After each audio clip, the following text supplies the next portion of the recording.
But I'll tell you, Donna got us 2 tickets for 4 nights. Yeah, I hear it's great. And I'll tell you what you do. Larry, why don't you... Remember that, this is Polish. The Poles drink generally vodka straight up. And he didn't bring me an apple. Oh, you know, this is his night. Oh, yeah. Larry, have you met Nancy? Hi, Nancy. We met some time ago. Yeah, okay. I had to be down. Absolutely. Yeah. Hey, he's what a treat that is to see. Here. To you tonight. I gotta tell you that. Come on, come over here and get a picture with him. Zach, this is Mr. Ben. Present? Hey, so great. Thank you for coming. I'm so honored. Could you just take a picture with the 2 of us? By the way, Zach, Beck is a very famous Polish name in history. Is that right? Yeah. Sure. Great.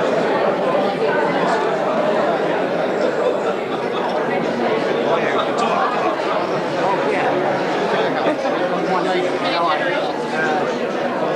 this thing, you know, I don't take this honorary lightly.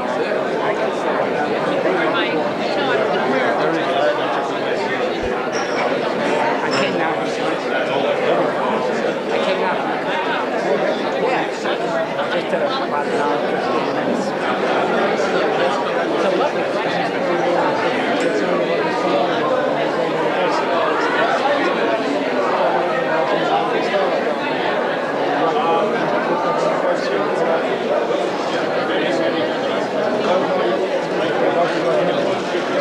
Wrażenie moje jest, że to jest całe wystawy ogólnie są obniżenie Polaków. But you should take care of it. I don't know.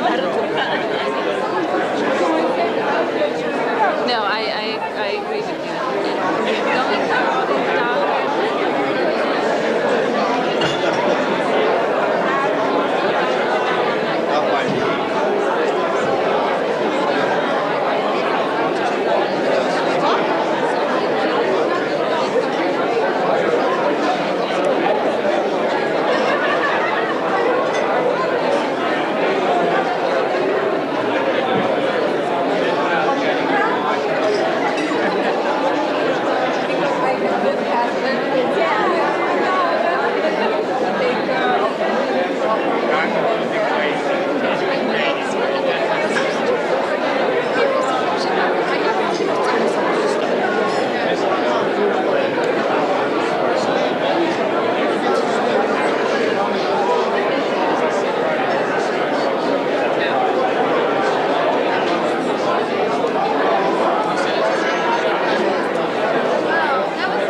Unfortunately, he has a lot of ignorance that she can fill up.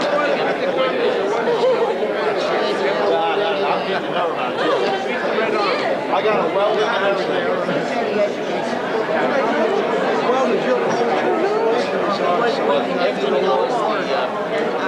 Good evening. How are you, Mr. Piłsudski? Nice to see you. My mom, Irene Becker. My husband, you met before. Nice to meet you. How are you? The only wise person sitting down. It's probably got the only seat in the house.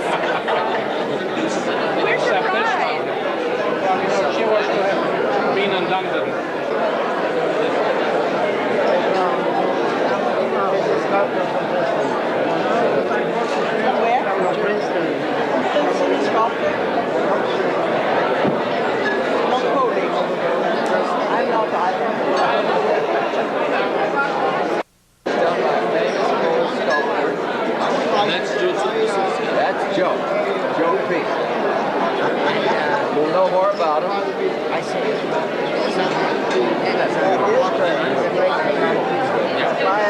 Throw everything else out.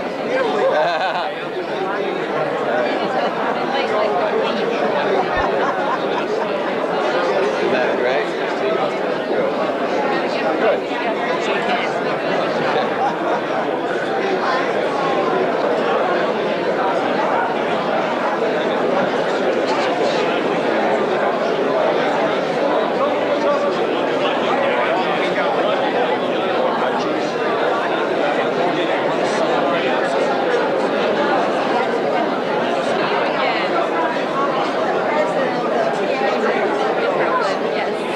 The small DNA, as we say.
Kathy Roar, please. Kathy, what? Roar, R-O-H. Your table number 3.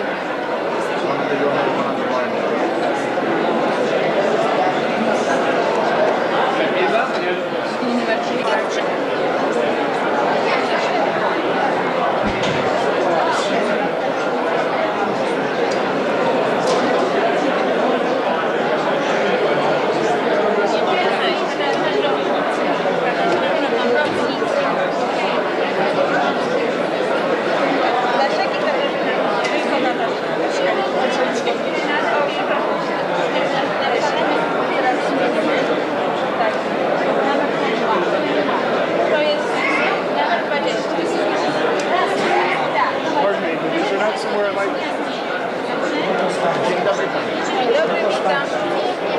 Mami, viene aquí?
Danuta,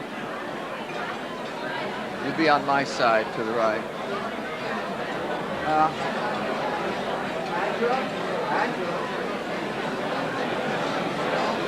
You start to the center. Okay. Yes. Good evening, ladies and gentlemen. May I have your attention, please?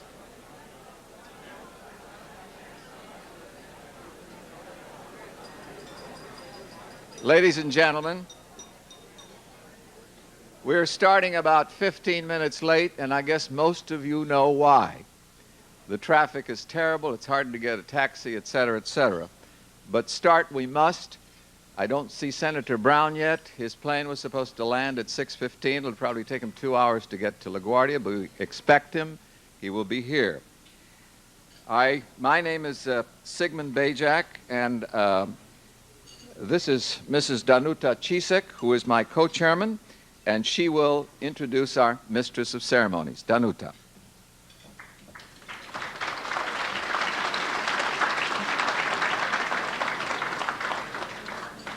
Good evening. It is my pleasure to present to you Angela Zubrzycki. Both of her parents were born in Poland, and they served under General Anders in World War II. She is UN Nations TV news producer and a member of Piłsudski Institute. Angela, please. Thank you, Danuta. Thank you. It's really an honor to have been asked to be the Mistress of Ceremonies, of course. Ladies and gentlemen, please stand for the United States and Polish national anthems rendered by Izabela Kobus and Roman Markowicz. For those of you who would like to sing along, please pick up your copy of our souvenir journal, which you will find at your seat. On page 2, you will see the words to both anthems.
Please remain standing. Don't sit down yet. for the invocation, which will be delivered by Father Zenjan, pastor of Our Lady of Częstochowa, St. Casimir Church in Brooklyn. He is also coordinator of the Polish Apostolate of the Diocese of Brooklyn. Father Zenjan, please.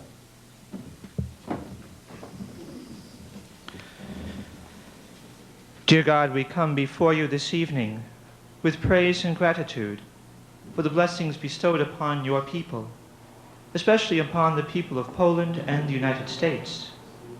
We seek with sincerity and courage to follow the example of those whom you have granted your graces for the good of all. We recognize and revere the great understanding of our human dignity, which you granted your servant, Józef Piłsudski. Bless the members of the Piłsudski Institute, who keep alive the virtues of this great leader, and help others to grow in the knowledge of your plan for peace for all people, by giving them the means to grow in knowledge and wisdom.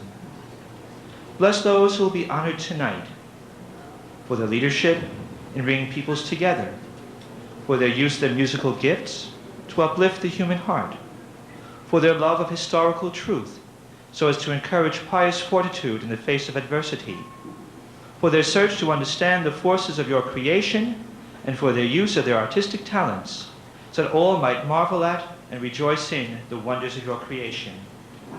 Finally, bless all of us here on the occasion of this first awards program dinner. May the words of those who lead the Institute and the esteemed guest speakers inspire us. May we always show gratitude for the graces you bestow upon us, especially upon the honorees this evening. May this meal be shared and enjoyed in a spirit of appreciation and thankfulness, so that nourished in soul and body, we may carry out your will for the good of all your people. We ask this too, through Christ our Lord.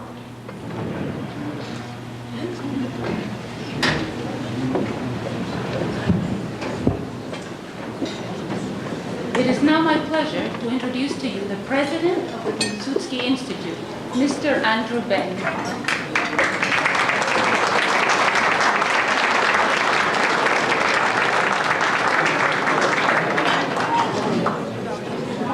Welcome to our inaugural awards dinner. I want to get the first ever awards dinner program underway with a word of sincere thanks and appreciation for your support in joining us here tonight. I invite you, your friends, and the public to take advantage of the resources of our institute. Our souvenir journal lists our many activities and services. I also want to thank all those who worked behind the scenes to make this thing happen. Now, I want to introduce the chairman and CEO of International Paper, Mr. John Georges, who is our dinner chairman. He is a distinguished and most successful member of a group that we call in America the Captains of Industry. Later, I urge you to take a few minutes to look at his biography printed in our souvenir journal. We cannot thank him and his staff enough for their cooperation in making this dinner a wonderful success, which is in keeping with his personal proven record of success. Mr. George.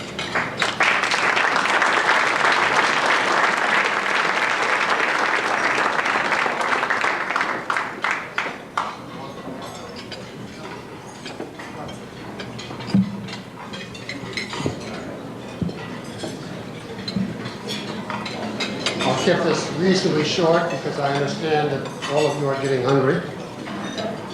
Thank you, Mr. Beck, and thanks to all of you for coming tonight. It's a terrific turnout. In a little while, we will recognize the contributions of 5 outstanding individuals. Zachary and Elizabeth Fisher, good friends and great patrons of New York City, and also of American servicemen and women. Professor Małgorzata Zielińska-Fawik, a scholar at Smith College, distinguished for contributions to teaching and research in the field of theoretical nuclear physics. Professor Norman Davies, a scholar at Oxford University and author of several texts on the history of Poland. And Wiesław Ochman, a celebrated tenor who has performed in opera all over the world. The Fishers are here tonight, as well as Professor Fabe. Professor Davies and Mr. Ockman are in Europe, and they have sent representatives, one of whom is Mr. Ockman's son. I want to thank all of you for joining us.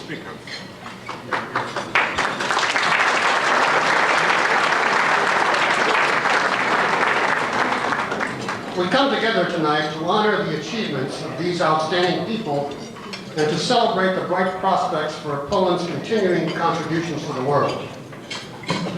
We come together because we know after tremendous sacrifice and loss in this century that the prospects for Poland, for Europe, and the United States are very much intertwined. As Professor Davies wrote, Poland's destiny is one of the few indicators of the destiny which lies in store for the rest of the continent. Importantly, we come together because there's a long tradition of friendship between the people of Poland and the people in the United States. A tradition that reaches to all aspects of our lives, including science, business, defense, and thinking about public life. Now that friendship was displayed most impressively earlier this month when Wadowice's most famous son, Pope John Paul, came to New York City. Now all of you here tonight contribute to the friendship between our countries. Let me illustrate a few examples involving some of you.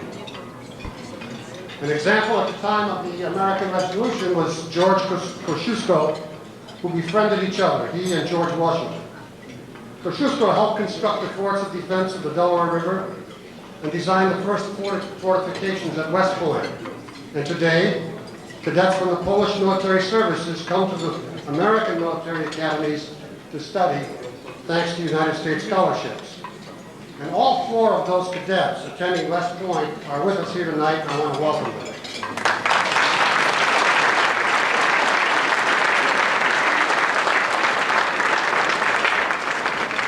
Another example that I'm sure not many of you are aware of, in 1608, the first Polish settlers joined the Jamestown colony, recruited for their skill in making tar, pitch, and turpentine of all things. Now some of you probably know that turpentine is now produced in the pulping process by cooking pine tree to make chips, to make pulp, to make paper. Today in Poland, International Paper produces paper, pulp, and as a result, turpentine. Our company purchased a paper mill located in Wietzen from the State Treasury of the Republic of Poland in 1992. And I have a number of my colleagues here who have been very much involved in both the transaction and the operation of that plant. From the Second World War and through the Cold War, many people from Poland and America joined together in that long effort to dismantle communism and establish military security for Eastern Europe. Now, Senator Hank Brown, who will be with us and is our speaker this evening, has been actively involved in continuing that effort. The work is not finished. And tonight after dinner, the Senator will talk about the efforts to extend military security to Poland and to the rest of Eastern Europe. And I want to welcome Senator Brown when it's appropriate for coming. And finally, I want to welcome to all of you who took the time to come tonight and thank you for your part in continuing this important tradition of our nation. Now, before beginning the rest of the program, I invite you to enjoy your dinner, and we'll be back in a few minutes.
Okay, but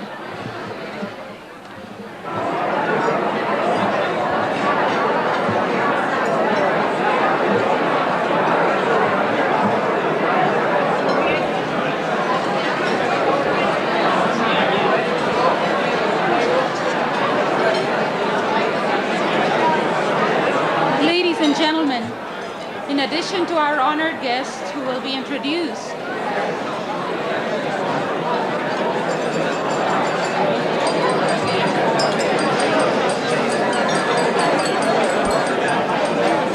I'll just repeat again. In addition to our honored guests who will be introduced as they take part in the program, I would like to recognize distinguished guests who, when I mention the name, I will ask to stand long enough for us to get the spotlight focus on their faces so we can get a good look at them.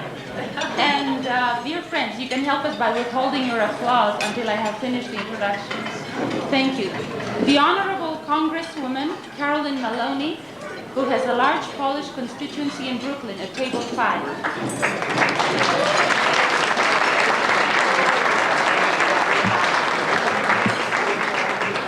And now for our Polish cadets, members of the Polish Armed Forces on special U.S. scholarships at West Point. Cadet Lieutenant Jarosław Jędrzejowski, born and raised in Opole, Poland at table 15.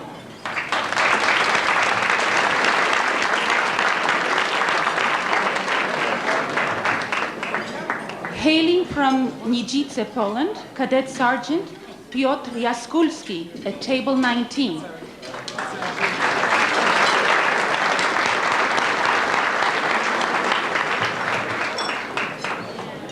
Cadet Corporal Grzegorz Król, whose hometown is Lumbartów, Poland, at table 22.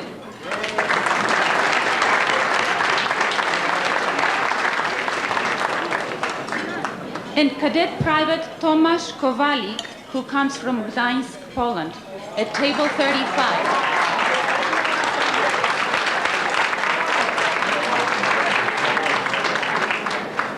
Thank you, ladies and gentlemen, for your kind attention. Enjoy your dinner. Smacznego.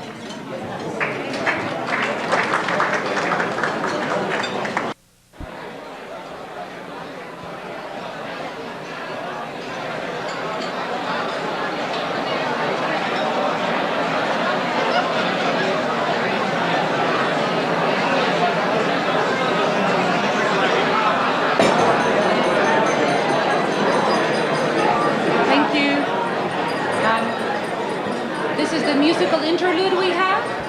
I will now ask piano soloist Roman Markovich.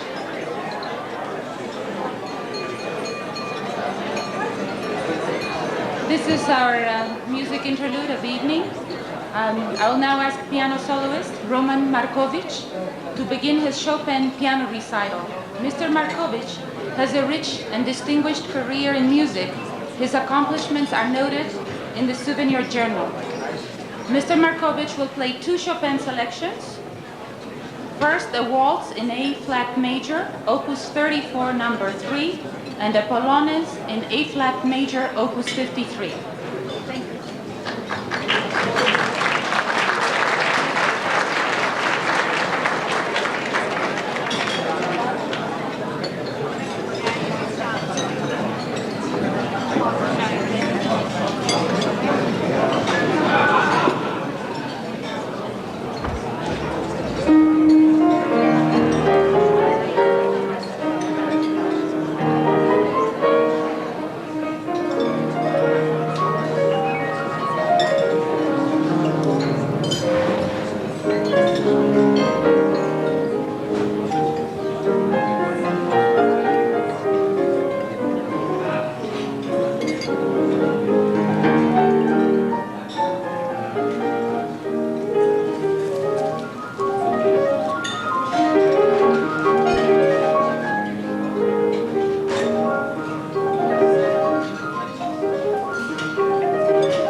to hear from the president of the Piłsudski Institute, Mr. Andrew Beck.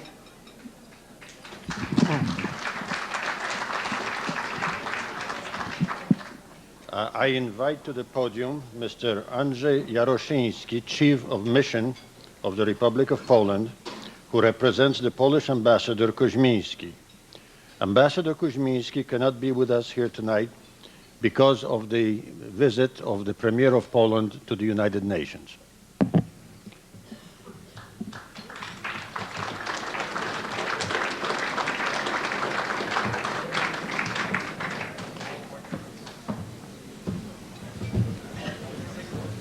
you very much.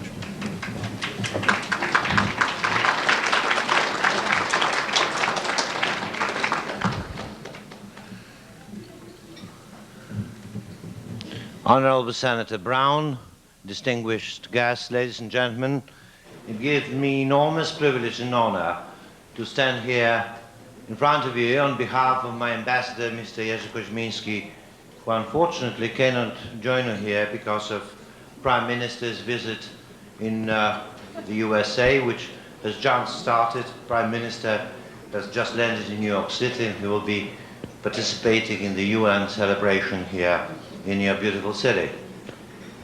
On behalf of Ambassador Jerzy Kuźmiński, let me just read his address to you. In the history of many nations, there are individuals embodying the ideal and ethos of the struggle for independence who often mark a country's place in the international community. For contemporary France, such a figure is represented by General de Gaulle, for India, Gandhi, and for Germany, after World War II, Adenauer. Independent after 1918, Poland also had its own outstanding and extraordinary figure. It was Józef Piłsudski, who symbolized the return of Poland to the political map of the 20th century Europe. Piłsudski had a deep understanding of challenges facing post-Versailles Europe. He saw the strength as well as the weaknesses of its new division. He had no illusion, often held by contemporary Western politicians, about the politics of Bolshevik Russia after 1917. In the 1920 campaign, he defended not only the sovereignty of Poland, but also saved Western Europe from communism. In 1933, Piłsudski proposed to France a preventive war to deter Hitler for pursuing his designs. Marshal Piłsudski knew that Poland, caught between Germany and Russia, needed a strong government and a military well prepared for defense. He wanted to ensure that in the Polish parliamentary democracy, the state had strong leadership, especially in the defense sector. This message, particularly concerning the strengthening the independence and security of the country, has a special meaning for the present-day Poland, which wishes to welcome the next century permanently anchored in the structures of the integrated Euro-Atlantic world. Piłsudski's political presence and popularity in Poland today can be in great part credited to the institute bearing the name in New York. It is a particular phenomenon that many thousands of miles from Poland, on the banks of the Hudson River, half a century ago came to life an institution which in a short time, during the drama of World War II, collected priceless historic materials which bear witness to moral and political struggle by Poles for independence and freedom. Published books and historical sources nourishing the tradition of the struggle for independence, and finally the scholarship program in which many distinguished Polish politicians of today participated, are a great contribution of the Institute and constitute grounds for pride. Today's celebration presents a convenient venue for expressing deeply felt appreciation for widely respected achievements of this institution and wishing all the best for the future to its staff and supporters. Let me only add that when I was here for the first time in the United States in 1981 as a professor of the Catholic University of Lublin and had a chance to visit the Institute, I had no idea that today I would represent my country, my president, and my ambassador on this very solemn occasion. Thank you very much.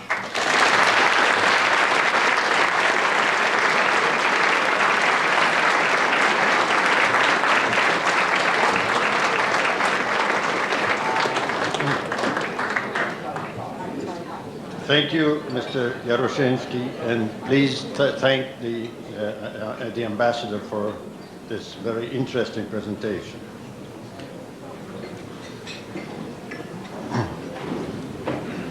And now we take the pleasure of introducing Mr. Zachary Fisher, the recipient of the Piłsudski Award, via a short video presentation.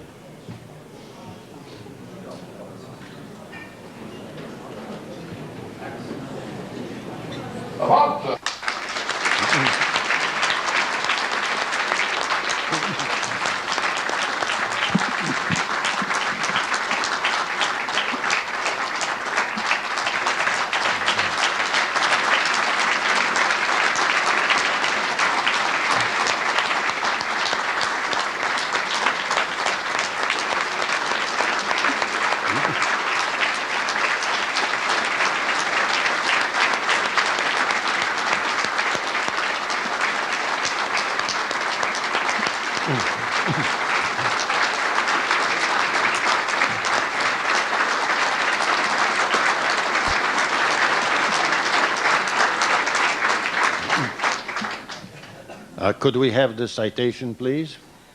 The first Marshal Józef Piłsudski Leadership and Achievement Award is presented to Zachary and Elizabeth M. Fisher. This award recognizes in particular the Fishers' achievements in reaching out to Poland and Polish Americans by sponsoring the following events aboard the Intrepid Sea, Air, and Space Museum.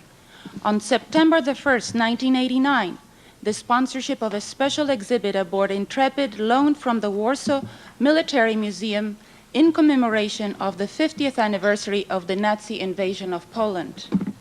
On July the 26th, 1991, a reception aboard Intrepid for Poland's Vice Minister of Defense and his staff, followed by a dinner in the Rainbow Room at Rockefeller Center upon their completion of a 2-week study of military cooperation between Poland and the United States.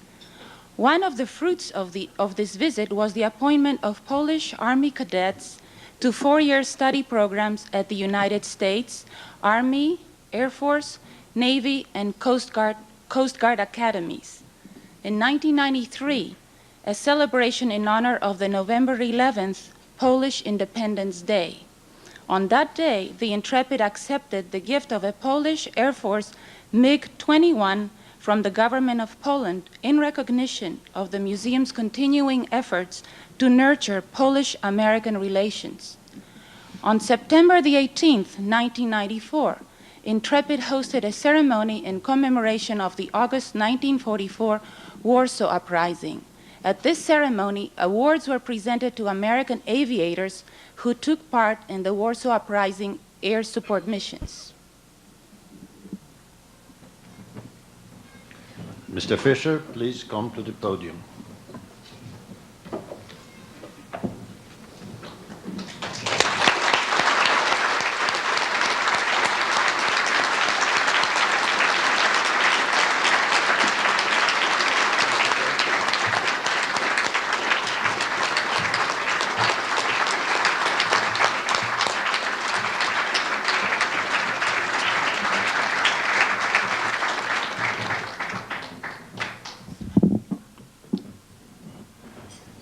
I guess very few people really realize all this happens because the director of my museum is Polish. And he's smart enough. Larry Swinsky.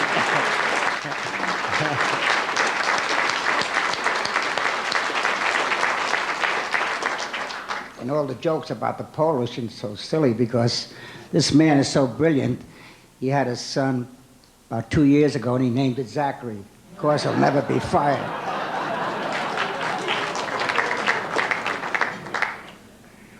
Thank you, Mr. Beck. On behalf of Elizabeth and myself, I'd like to express my gratitude to the Piłsudski Institute for this beautiful award. And this is a wonderful evening for both of us. I'm very sorry that you couldn't be here to be with me. This intrepid museum has a substantial international focus, due in no small part to its location in New York.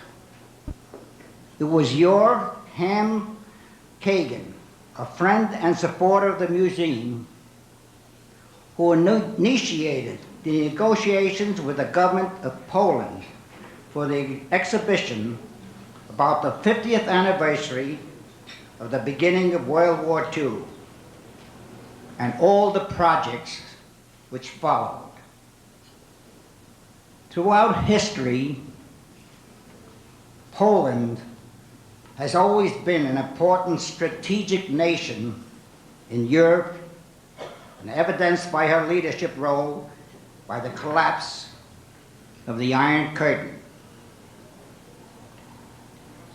Our warm relations with Poland are consistent with the goals of our museum to generate international cooperation and goodwill.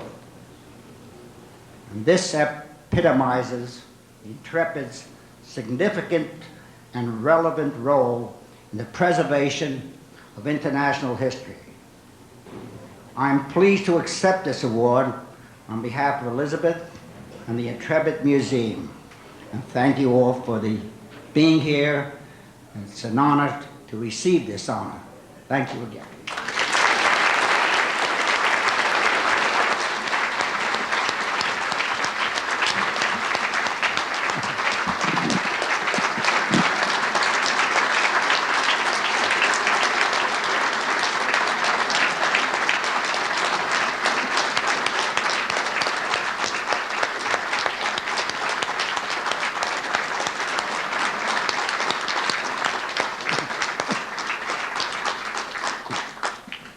I would like to invite Mr. Jacek Gałązka, publisher of the Hippocrene books, to the podium. He will accept the Wacław Jędrzejewicz Award in History on behalf of Professor Norman Davies. Could we have the citation, please?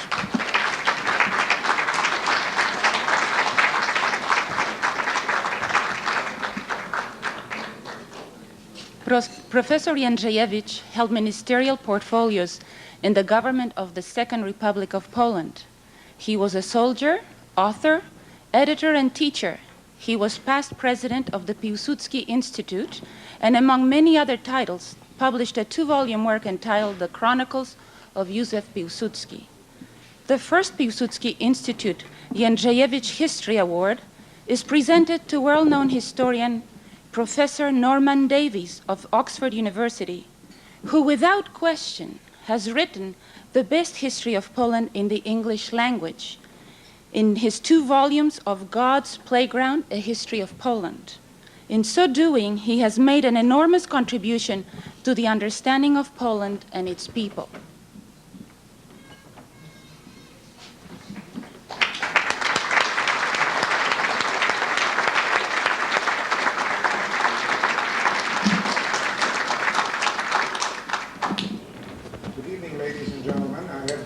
Message for you from Norman Davies. I felt greatly honored when Admiral Gajor informed me last summer that the Piłsudski Institute of America wished to present me with the Jędrzejewicz Award. I accept it without hesitation. I have always held the work of the Piłsudski Institute and the person of Wacław Jędrzejewicz in the highest regard. In my view, Wacław Jędrzejewicz was a rare sort of man, a politician of great dignity, stamina, and integrity, an exile who never lost his purpose in life, the devotee of a neglected cause who showed no rancor. I should say a word about the fine political tradition which the Piłsudski Institute embodies.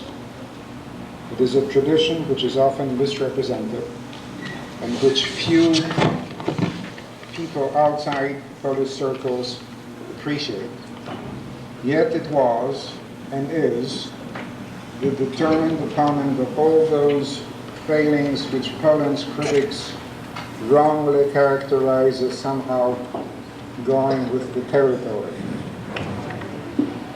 In a part of Europe where the totalitarian horrors of fascism and communism were growing on all sides, Piłsudski's Poland was, for all its faults, a beacon of light and decency.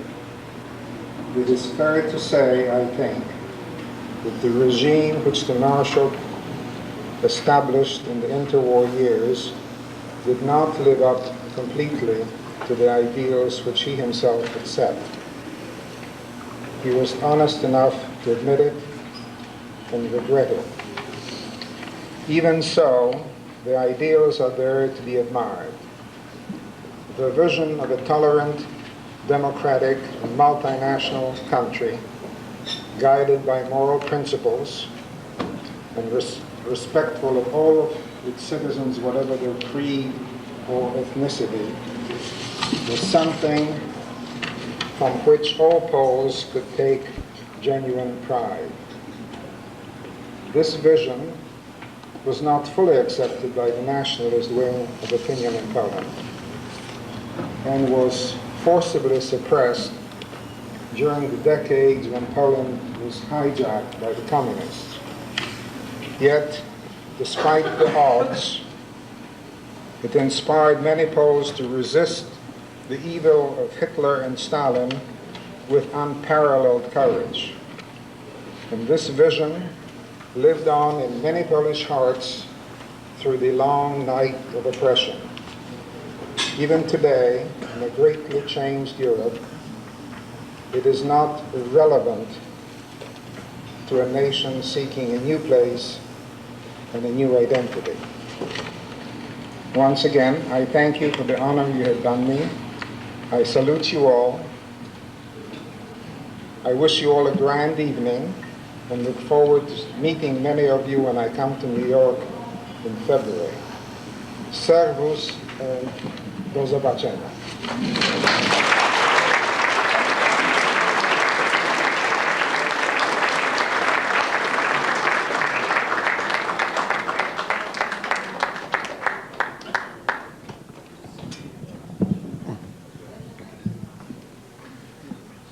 Wiesław Ochman agreed to accept the Paderewski Award this past summer, but there was a change in the performance date which made it impossible for Mr. Ochman to be with us tonight. I would like to invite Mr. Maciej Ochman, Mr. Ochman's son, to receive the award. Please read the citation.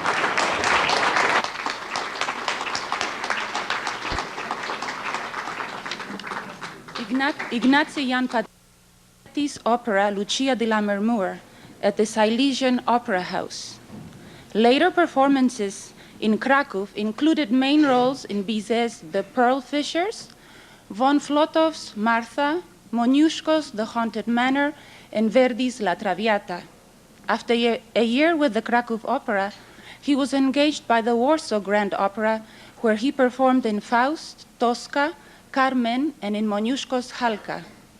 His appearances in the United States are a separate and special part of his artistic life. He has performed in Miami, Houston, Dallas, Chicago, and San Francisco, and at the Metropolitan Opera in New York.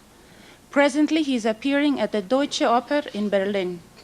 The Piłsudski Institute of America is honored to present operatic tenor Wiesław Ochman its Paderewski Music Award in view of his great talent and his accomplishments in music and other arts.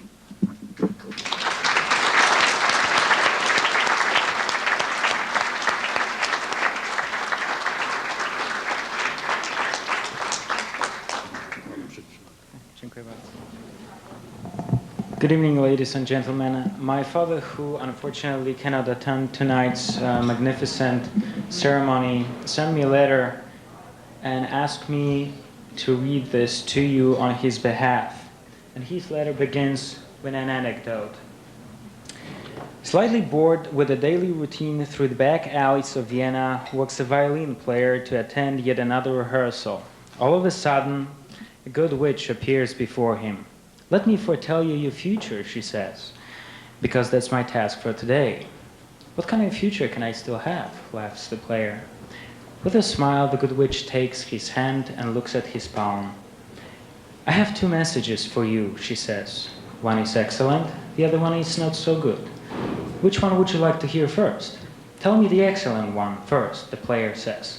"Well," the good witch begins, "right after your death, you will play in the heavenly orchestra. The concertmasters are Paganini and Wieniawski, and the conductors are Karajan and Toscanini."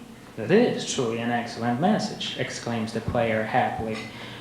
"But what is that not so good message?" And the good witch responds, "Tomorrow is your first rehearsal." My father continues, "And I have for you, ladies and gentlemen, two messages also. First, the excellent one is that I do not know how to play a violin.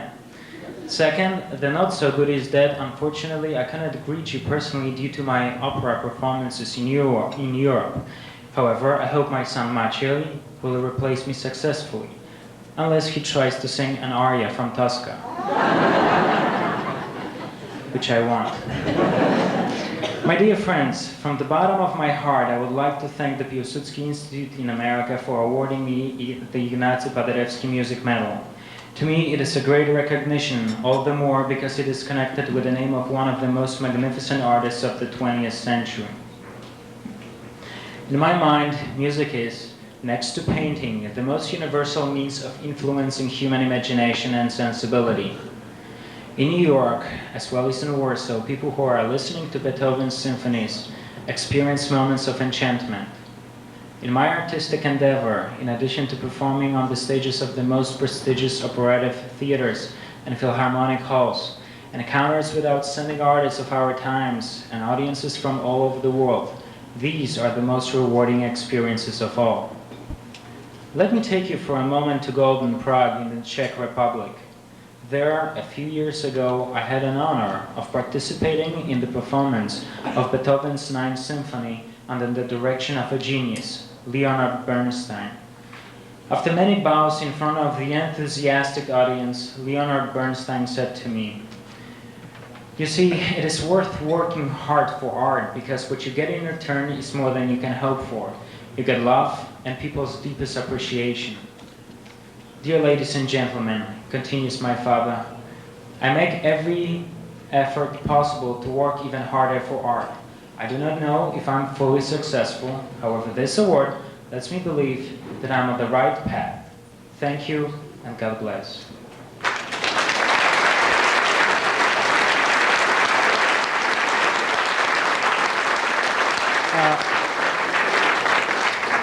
Personally, I would like to add that I'm very much honored to receive this award on behalf of my father, and I would like to express my deepest appreciation for the Piłsudski Institute and people who organize such a beautiful event. Have a good night. Thank you.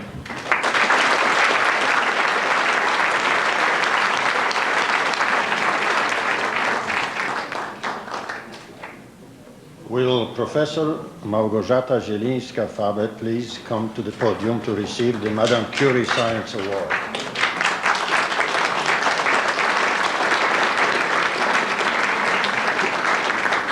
Could we have the citation, please? The Polish-born physicist Marie Skłodowska-Curie won 2 Nobel Prizes for physics in her lifetime. She did not return to Russian Poland and remained in Paris, where she did pioneer research in the field of radioactivity, but always maintained a close contact with Poland. The Piłsudski Institute chose to honor Madame Curie by naming its science award in her memory.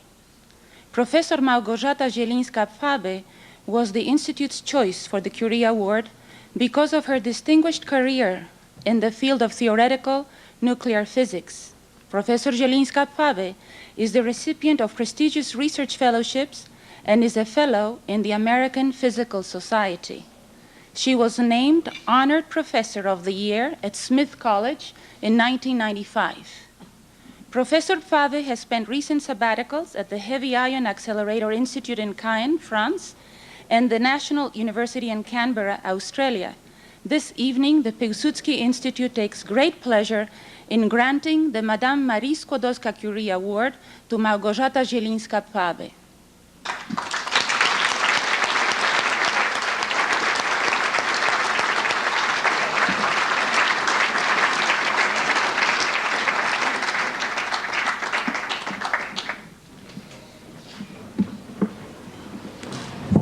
Mr. President, ladies and gentlemen, it's really an enormous pleasure to be here tonight in the company of so many distinguished people. I feel greatly honored and I am happy and proud to accept Maria Skłodowska-Curie Science Medal. I believe that probably every person who has an interest in science, and definitely all women scientists, at some point in their lives looked at Maria Skłodowska-Curie as a role model and dreamed about achieving what she has achieved. As you know, she won 2 Nobel Prizes. In 1903, when the Nobel Prize was awarded for the 3rd time in the history, she shared a Nobel Prize in physics with Henri Becquerel and with Pierre Curie for the research on radioactivity.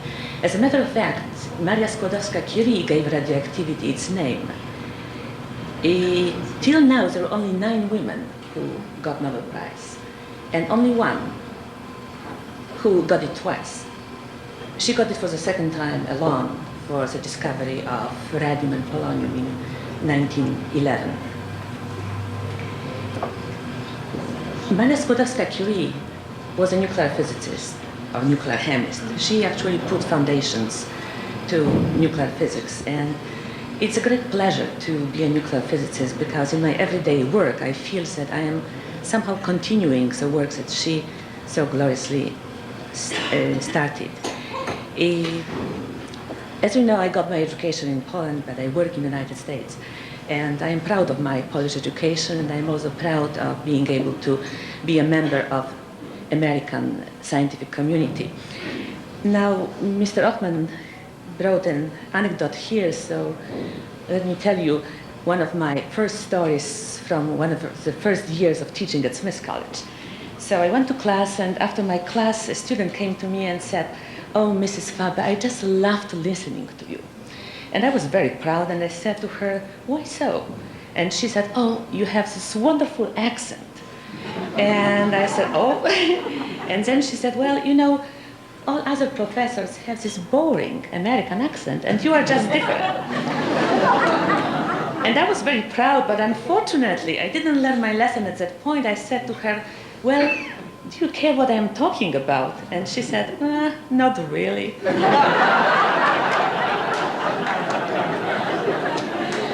Now coming to more serious things. I do strongly believe that Polish scientists working in this country, working in Poland and all over the world, have a strong obligation to continue the excellence of Polish scientific endeavor. And exactly for this reason, I am extremely obliged to Piłsudski Foundation for establishing Maria Skłodowska-Curie Award, because I believe it will help to recognize good work and achievement of Polish scientists in this country. And I am extremely proud to be the first recipient of this award. Thank you very, very much. put on my hat.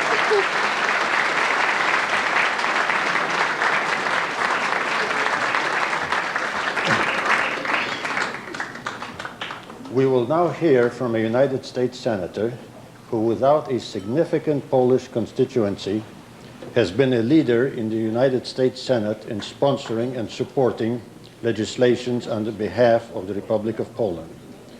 I would like to ask our dinner chairman, Mr. Georges, to introduce our honored guest and speaker.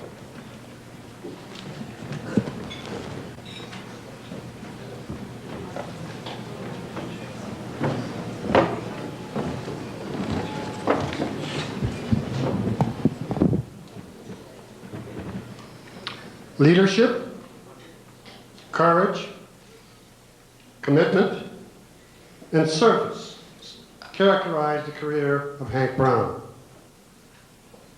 He worked his way through the University of Colorado, where he was the student body president. He volunteered for the U.S. Navy in 1962. He served in Vietnam and earned medals for bravery. After leaving the Navy, he returned to the University of Colorado and earned a law degree in 1969. He then joined Montfort of Colorado, which is the largest cattle feeding operation in the world, rising to vice president. He entered public life first as a Colorado State Senator from 1972 to 1976. He then was elected to the House of Representatives beginning in 1980, and now is in the United States Senate, having been elected in 1990. It's been said a couple of times tonight that in the Senate, Senator Brown has assumed leadership in introducing a bill requiring the President to establish a program to expand NATO membership. Now, when he was asked why, he likes to quote Edmund Burke, who said that all that is necessary for the triumph of evil in this world is for good men to do nothing. Senator Brown is clearly a do-something man, and it's a great pleasure to have him here. Ladies and gentlemen, Senator Brown.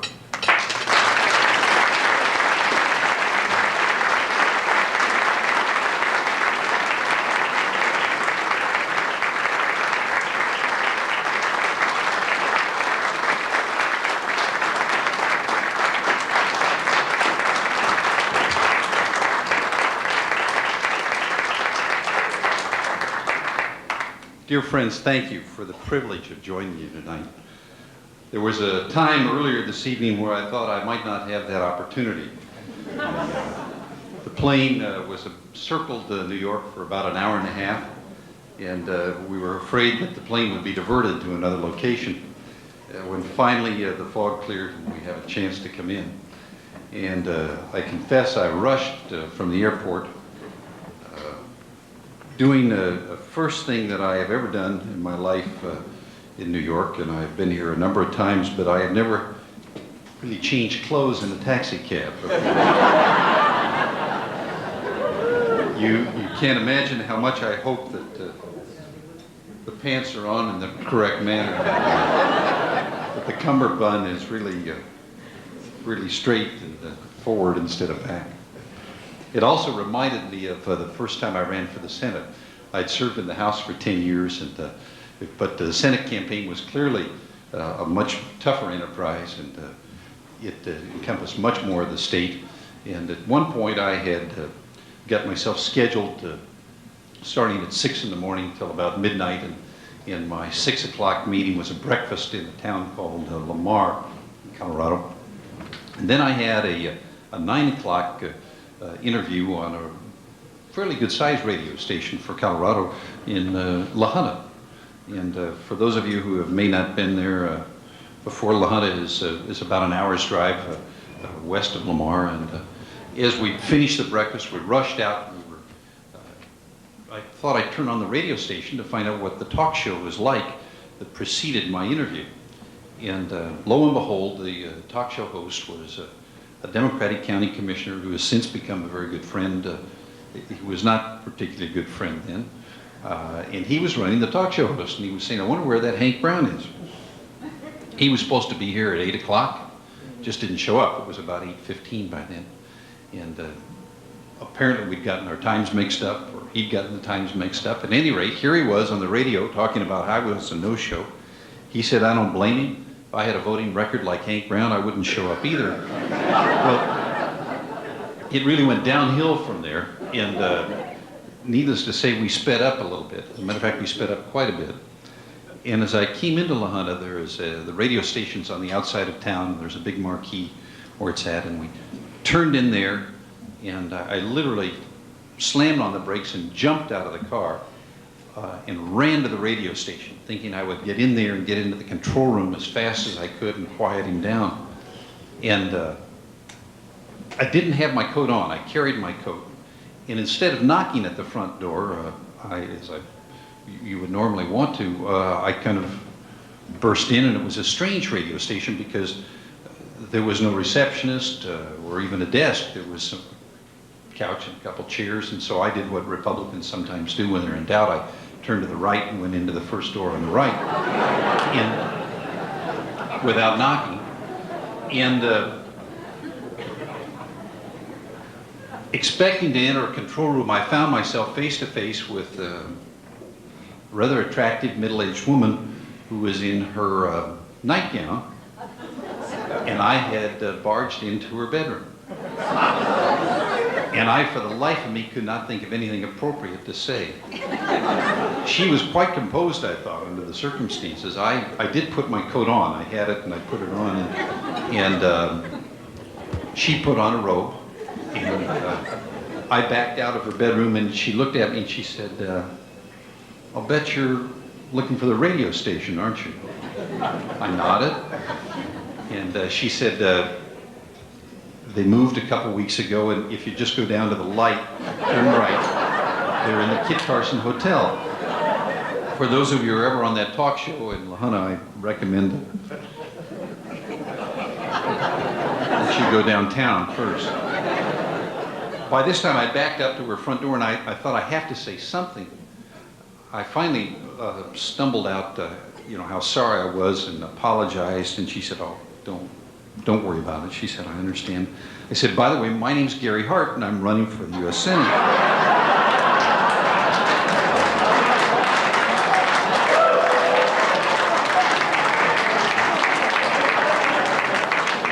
You maybe can understand why I'm not going to run again. We have one of the most enjoyable things I've done in the U.S. Senate has come from the Foreign Relations Committee. And that is work on the issue of NATO expansion. Several years ago, we drafted the first bill, and frankly, it came about because of learning that even though the Iron Curtain had rusted through, that this nation was not moving to bring in those countries in Central Europe that wanted to be part of NATO. And I must tell you, I was appalled then, and I'm appalled now. I simply do not understand why this nation would fail to move to embrace those people who yearn to be free and who've sacrificed as much or more than any people on the face of the earth to accomplish that goal.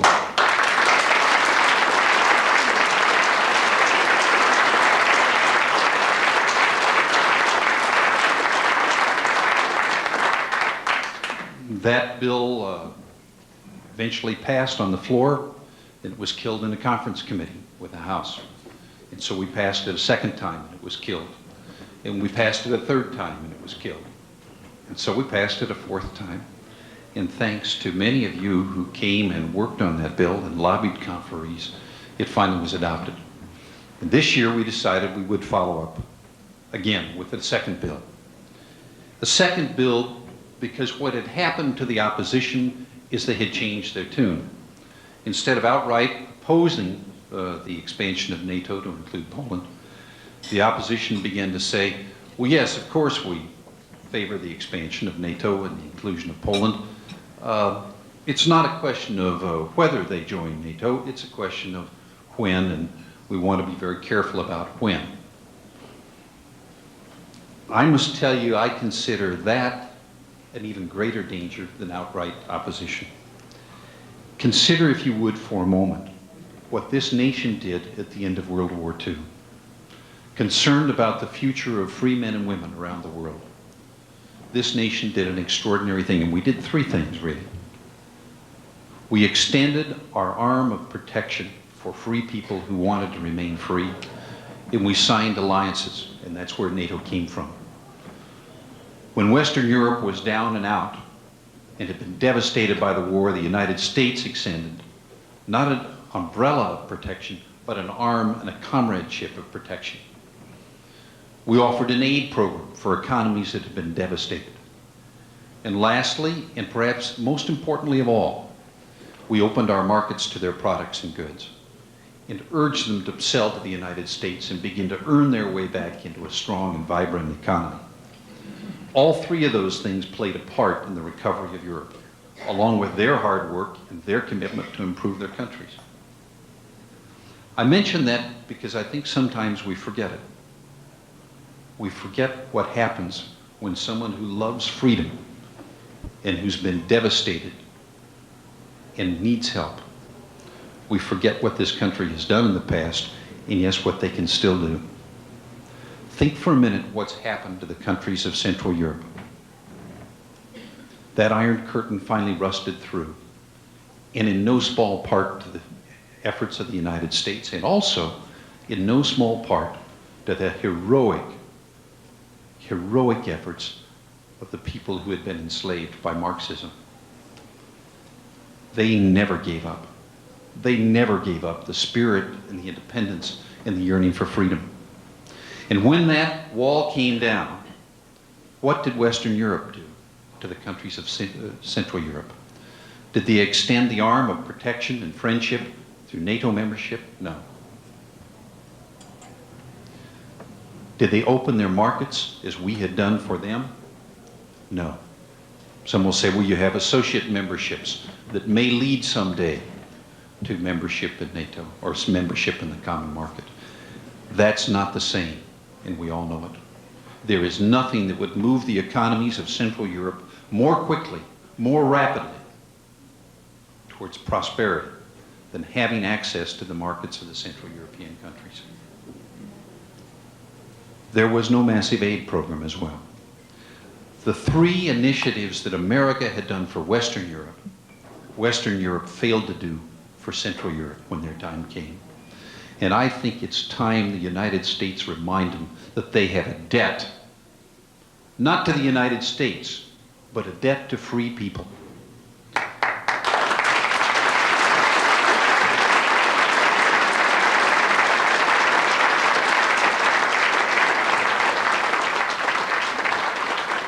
We passed in the Senate the second NATO Participation Act, and it expands it. It adds cooperation in a number of areas, and it requires the administration to act in naming countries that will move forward into it. They've strongly opposed it, and a number of other people have opposed it, and it's going to be a tough battle. It's in conference next week, and I don't know whether or not it will survive that conference or not, but one thing I want you to know, we're not going to quit.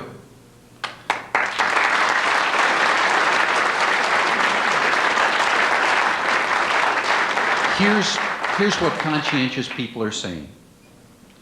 They're saying new members of NATO must not burden the alliance. They must bring significant resources and arms and a significant military to it, and so we can't possibly allow them to join NATO until it benefits NATO as well, and until they can afford the very expensive armaments and expensive costs that are associated with NATO membership. In my book, that's baloney. And let me tell you why. Anytime someone says I have 300,000 or 400,000 or 500,000 dedicated troops with courage and a love of freedom who want to join an alliance with you in strategic real estate that can help your defense, in my book, that strengthens NATO. That doesn't weaken it. The second thing that I'm hearing said is that admitting Poland to NATO right now would embarrass Yeltsin or perhaps other candidates who are more pro-democracy in Russia, and that we must wait until after their election and perhaps beyond so that we don't upset the forces that would be pro-democratic in Russia or embarrass them. I'm sure that comment is made in all seriousness, and many people believe it, but let me suggest something to you. President Yeltsin, who has made great advances towards democracy, and we rightly revere for many things, is not an advocate of Polish membership in NATO. None of the parties in Poland, or none of the parties in Russia are advocates of Polish membership. To suggest that this issue will divide between free parties and non-free parties in Russia is simply ignores the fact. It is not a difference of opinion among the parties in Russia. It will not inure to the deficit of free parties, who we obviously want to see survive. But let me suggest, I think in the long term, it could be devastating in Russia if Poland does not join. And here's why. Throughout much of history, which many of you are painfully aware of, Russia has had an influence over Poland. They have long thought, or many of their leaders have long thought, they had a sphere of influence. And that concept of sphere for influence was devastating in its application during World War II and the Soviet Nazi invasion. And it was devastating after World War II when Russia extended their sphere of influence as well. To leave the question open of the future of Poland invites someone to again assert a sphere of influence. Membership in Poland, membership by Poland in NATO is not so much about any issue other than Poland's independence. It is not a demand that they follow our form of government, that they follow our politics or policies. It is a way of saying that we believe in their independence and we'll defend that their independence just as they'll defend ours. But if we leave that question unanswered, if we leave the issue open, it will be a source of controversy in the future with Russia. Some very distinguished members, including Senator Nunn, who said, countries must first enter the common market before they can enter NATO. I have great respect for Senator Nunn and his intellect, and he is a fine, sincere member of the Senate who's shown great leadership. But on this, I beg to differ with him. If you look at the policies and the background, the pattern has been exactly the opposite. Countries have joined NATO first and then gotten membership to the common market, not the other way around. Spain, and Portugal, and Greece. Lastly, I hear it say that we shouldn't let 2 or 3 countries in to NATO right away, because we really ought to have 6 or 7 or 8 or 12 or a dozen. That, I think, is a way of diffusing the issue. Those countries that are ready to go ought to join right away. But lastly, I want to share this thought with you because I think it is most important of all. We ought to have NATO membership for Poland, not for Poland's sake. Will it benefit Poland? Yes, I think it will. I hope it will. But we ought to have NATO's membership for Poland, for America's sake.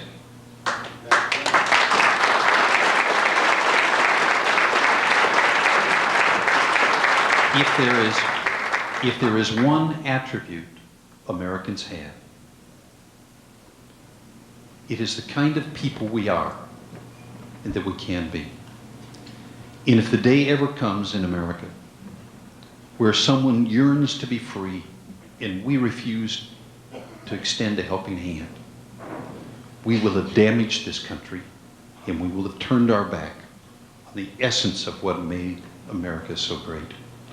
NATO membership is important for Poland, but it is part and parcel of the kind of country and people Americans are. Thank you.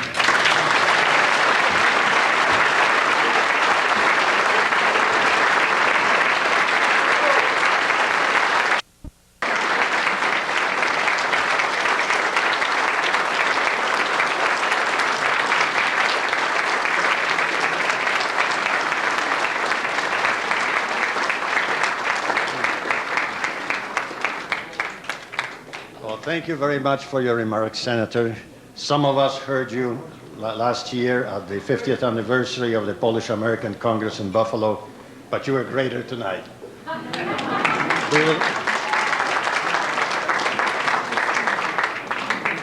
We would like to have you remember us for a long time, and therefore I have the pleasure to offer you the signed letter giving you a lifetime honorary membership of the Institute.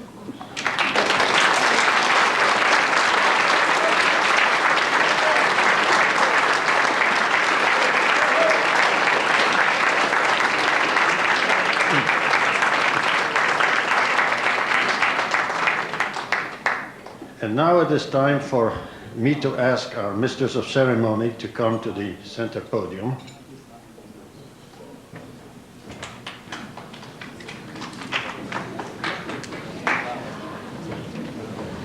So I can turn the program over back to her. But before I do, I want to thank Angela Zubrzycki for doing a great job in helping us carry this dinner program. And I would like to present her these flowers.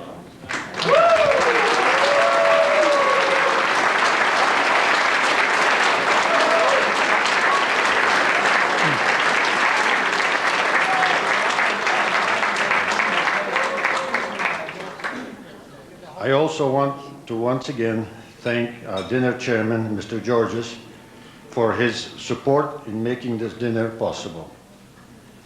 And at the same time, I would also like to thank very much the team that organized tonight's event, and particularly the two co-chairmen, Admiral Bajak and Mrs. Danuta Cisek. Please go ahead.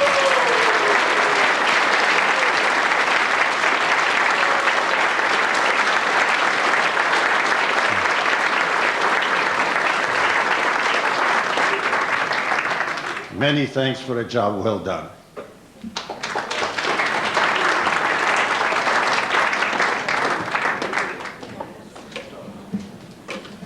Well, we're coming to the end of the program. Thank you very much for coming. We hope you all enjoyed yourself. And may I now invite you all to please stand. We'll be led in the singing of God Bless America by Isabella Cobus.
The Piłsudski Institute Inaugural Awards Dinner 1995 is hereby ended.